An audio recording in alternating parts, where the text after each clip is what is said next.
Hey guys, so today I'm going to talk a little bit about learned helplessness, and which is when you think that nothing you do will change the outcome of the situation, and the situation is just completely out of your control, so you're helpless. I think learned helplessness works itself into our lives more than we think it does, with simple things like, oh, I'm not good at studying, so just don't do it, or I'm really inflexible, so I never will be, or I'm just a violent person, and that's the way it's always going to be.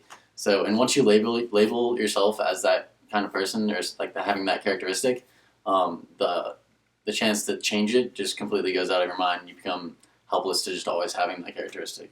I think a good step to take is just reframing your characteristic as something that you may be right now, but don't always have to be.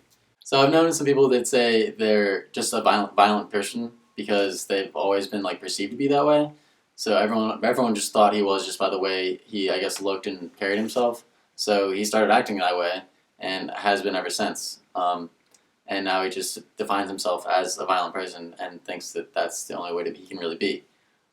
Likewise, my dad says that he would never be able to learn guitar because he doesn't have the memory for it. It sounds like when people say this, that's just the way that it has to be or is going to be.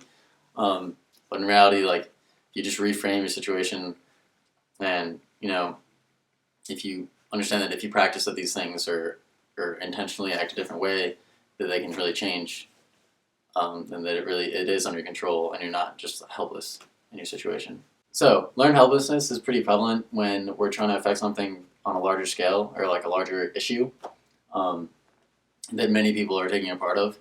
So, just trying to change the one thing that you're doing, you just want to say well, what's the point of that? I'm just one person. What effect is that really going to have on the larger issue? And I think that it's hard to really think about, but to really realize. But when you change your behaviors, and it's not only affecting the immediate thing that you're doing, it's also affecting the people that are seeing you doing that, and they're more likely to feel more accountable for what they're doing. And then the people around them are going to feel more accountable for what they're doing, and it's going to keep going exponentially, as one would say. If we all wanted to change something and we all did it at the same time, we could do it.